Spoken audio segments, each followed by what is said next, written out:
Dear students, आपका बहुत बहुत स्वागत है हमारे यूट्यूब चैनल बायो एजुकेटर्स में। जैसा कि आप लोग जानते हैं कि आज का हमारा टॉपिक राइबोसोम है। राइबोसोम सबसे छोटे कोशिकांग हैं जो कि कोशिका में पाए जाते हैं। यह प्रोकैरियोटिक और यूकैरियोटिक दोनों प्रकार की जो सेल्स होती हैं उनमें पाए जाते हैं। राइबोसोम को हम प्रोटीन फैक्ट्री के नाम से भी जानते हैं, क्योंकि राइबोसोम के ऊपर ही प्रोटीन का निर्माण होता है। प्लांट सेल में रॉबिन्सन और ब्राउन नामक वैज्ञानिकों ने सबसे पहले 1935 में इनकी खोज की थी, जबकि एनिमल सेल में इनकी खोज जो है पेलेडे नामक वैज्ञानिक ने 1955 में की थी। यह प्रोकैरियोटिक और यूकैरियोटिक दोनों प्रकार के कोशिकाओं में पाए जाते हैं। इसके अलावा यह माइटोकॉन्ड्रिया और क्लोरोप्लास्ट जो सेल ऑर्गेनेल होते हैं उनके अंदर भी यह पाए जाते हैं। ये बहुत ही इंपॉर्टेंट क्वेश्चन है, कभी कभी जो है पूछ लिया जाता है कि किस प्रकार के कोशिकांगों में राइबोसोम पाए जाते हैं। तो माइटोकॉन्ड्रिया और क्लोरोप्लास्ट दो ऐसे कोशिकांग हैं सेल के जिनके अंदर राइबोसोम पाए जाते हैं। स्तनधारियों की जो आरबीसीज होती हैं उनमें यह राइबोसोम जो है अब्सेंट होते हैं। और सबसे इम्पोर्टेंट जो इसका फीचर है, यह एक जो है झिल्ली रहित कोशिकांग है, अर्थात इसके चारों ओर जो है प्लाज्मा मेम्ब्रेन नहीं पाई जाती है। रासायनिक संगठन की बात करें तो यह दो कंपोनेंट से मिलकर बना हुआ होता है, राइबोसोमल आरएनए और प्रोटीन। जैसा हम लोग जानते हैं कि आरएनए तीन प्रकार के होते हैं, मैसेंजर आरएनए, ट्रांसफर आरएनए और राइबोसोमल आरएनए। तो राइबोसोमल आरएनए जो है वो राइबोसोम को बनाने में मदद करता है। इनके हम आकार की या साइज की बात करें तो इनका आकार 150 एंगस्ट्रॉम से लेकर 200 एंगस्ट्रॉम तक होता है। यह सबसे छोटे कोशिकांग हैं और इन्हें हम कोशिकांग के अंदर कोशिकांग या cell organelle within cell organelle भी कहते हैं, क्योंकि ये ऐसे कोशिकांग हैं जो माइटोकॉन्ड्रिया और क्लोरोप्लास्ट के अंदर पाए जाते हैं और माइटोकॉन्ड्रिया और क्लोरोप्लास्ट खुद एक कोशिकांग हैं। तो ये कोशिकांग के अंदर कोशिकांग के रूप में होते हैं। अपसादन गुणांक या सेडिमेंटेशन कॉफिशिएंट के आधार पर अगर इनको हम डिवाइड करें या इनके हम टाइप्स देखें तो ये दो प्रकार के होते हैं, 70S राइबोसोम और 80S राइबोसोम। एस यहाँ पर सोइडबर्ग यूनिट है। अगर देखिए सबसे पहले हम 70S राइबोसोम की बात करें तो 70S राइबोसोम जो हैं वो प्रोकैरियोटिक सेल्स जैसे ब्लू ग्रीन एल्गा वगैरह होते हैं, बैक्टीरिया होते हैं, उनके अंदर जो राइबोसोम पाए जाएंगे वो 70S प्रकार के होते हैं। इसके अलावा कुछ सेल ऑर्गेनेल हैं जैसे माइटोकॉन्ड्रिया और क्लोरोप्लास्ट, इनके अंदर भी जो है 70S टाइप के राइबोसोम पाए जाते हैं। यह जो राइबोसोम है 70S राइबोसोम, यह दो सब यूनिट या दो उपइकाइयों से मिलकर बना होता है।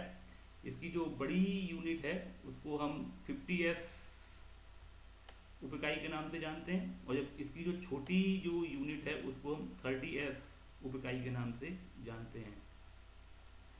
देखिए पहले हम बात करते हैं 30S जो इसकी सब यूनिट है। देखिए इसके अंदर हम देख रहे हैं कि एक 16S प्रकार का राइबोसोमल आरएनए होता है, जबकि जो इसकी जो बड़ी यूनिट है जो कि डोम शेप होती है उसके अंदर हम देखें तो दो प्रकार के आरएनए वहाँ पर हैं। एक आरएनए जो है 30S प्रकार का राइबोसोमल आरएनए है और एक जो आरएनए है वो 5S प्रकार का राइबोसोमल आरएनए है। इनके देखिए मोलिकुलर वेट की बात करें तो इसका मोलिकुलर वेट जो है वो 2.7 × 10⁶ डाल्टन होता है। तो आप ये याद रखेंगे, ये जो प्रोकैरियोटिक कोशिकाओं में पाए जाने वाला राइबोसोम है जो कि 70S प्रकार का होता है।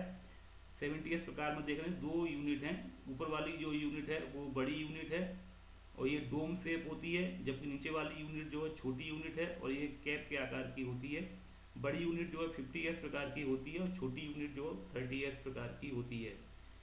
यहाँ पर आप इनका एडिशन नहीं करेंगे, एडिशन करेंगे तो हमको 50S + 30S 80S राइबोसोम होना चाहिए, लेकिन ये जो है सेडिमेंटेशन पर डिपेंड करता है कि इसकी जो यूनिट है जब राइबोसोम को सेंट्रीफ्यूज किया जाता है तो इसकी जो बड़ी यूनिट है वो 50S पर आकर ठहरती है, जबकि इसकी जो छोटी यूनिट है वो 30S पर आकर ठहरती है। तो सेडिमेंटेशन कॉफिशिएंट के आधार पर इनको जो है डिवाइड किया गया है, और यहाँ पर एडिशन आप नहीं करेंगे, बिल्कुल आप ध्यान रखेंगे कि 50s सब यूनिट इसमें बड़ी यूनिट होती है और छोटी यूनिट 30s सब यूनिट होती है। तो इस प्रकार से 70s राइबोसोम बनता है। 80s राइबोसोम जो है वो यूकैरियोटिक सेल्स में पाया जाता है। जितनी भी यूकैरियोटिक कोशिकाएं हैं उनमें जो है 80s राइबोसोम होगा, और इसकी भी देखिए 2 सब यूनिट्स हैं। ये अगर हम यहाँ पर देखें तो देखिए जो बड़ी यूनिट है वो यहाँ पर 60s की है, और जो छोटी यूनिट है वो 40s की है। इसकी जो छोटी जो यूनिट है जो 40s है उसमें सिंगल प्रकार का आरएनए है जो कि 18s राइबोसोमल आरएनए कहलाता है, जबकि जो उसकी जो बड़ी यूनिट है जो कि 60s की है उसमें 3 प्रकार के राइबोसोमल आरएनए होते हैं, 20s, 5.8s और 5s प्रकार के, और इनका जो मॉलिक्यूलर वेट होता है वो 4.7 × 10⁶ डाल्टन होता है। अब देखिए जब हम राइबोसोम की बात करते हैं तो इसमें हम डाइमर की बात करते हैं कि डाइमर कैसे बनता है। डाइमर मीन्स जब 2 राइबोसोम आपस में एक दूसरे से जुड़ जाते हैं तो उसको हम डाइमर कहते हैं। देखिए जैसे यहाँ लिखा भी हुआ है, जब 2 80s के राइबोसोम आपस में जुड़ते हैं तो एक 120s प्रकार का डाइमर बनता है। इसको आप ध्यान रखेंगे कि जब भी 2 80s प्रकार के राइबोसोम आपस में जुड़ते हैं तो उसको हम डाइमर कहते हैं, और जो डाइमर बनेगा वो 120s प्रकार का होगा।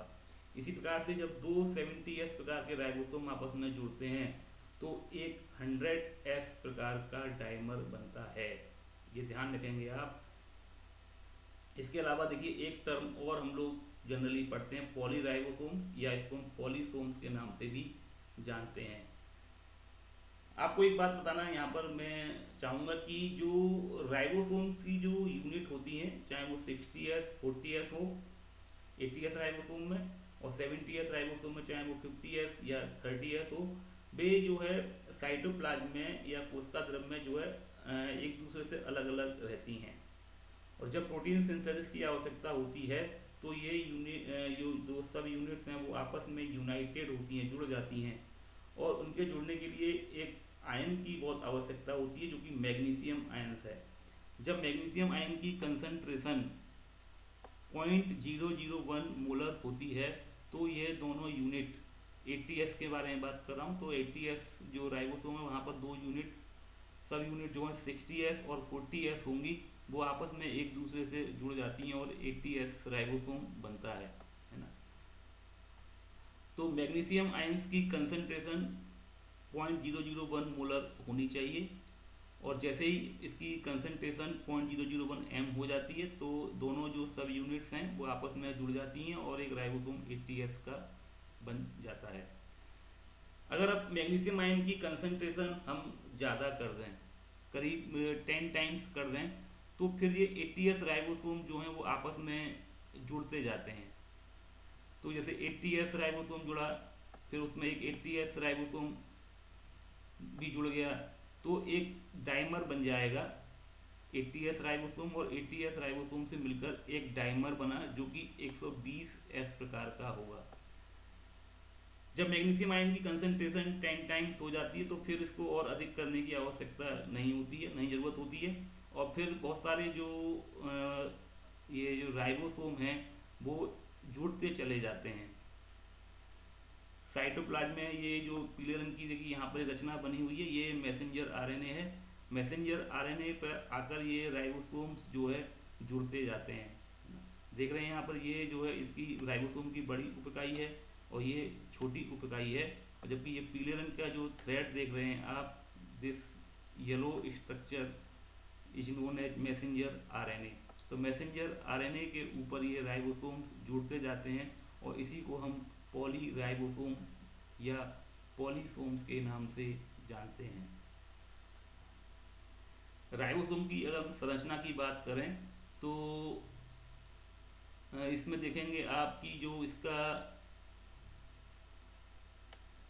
ये स्मॉलर जो सब यूनिट है उसके देख रहे हैं आप 3 भाग हैं, हेड, बेस और प्लेटफॉर्म, जबकि इसका जो नीचे वाला भाग है उसके भी देखिए 3 भाग हैं, रिज, बेली और सेंट्रल प्रोट्यूबिरेंस, ये दोनों जब मिल जाते हैं तो देखिए पूरा एक राइबोसोम यहाँ पर बन गया है।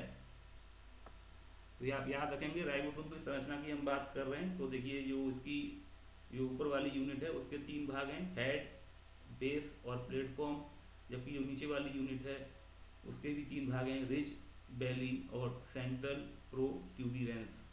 राइबोसोम के कार्य हम लोग जानते हैं कि राइबोसोम का जो मुख्य कार्य है वो प्रोटीन सिंथेसिस में हेल्प करना है या प्रोटीन संश्लेषण में मदद करना होता है। तो आज मैंने आपको राइबोसोम के स्ट्रक्चर और उसकी जो कार्य हैं, उसकी जो यूनिट्स हैं प्रोकैरियोटिक सेल्स में और यूकैरियोटिक सेल्स में जो डिफरेंट टाइप्स के आरएनए हैं, राइबोसोम्स हैं, उनके बारे में मैंने आपसे डिस्कस किया है। निश्चित ही आपको ये टॉपिक समझ में आया होगा।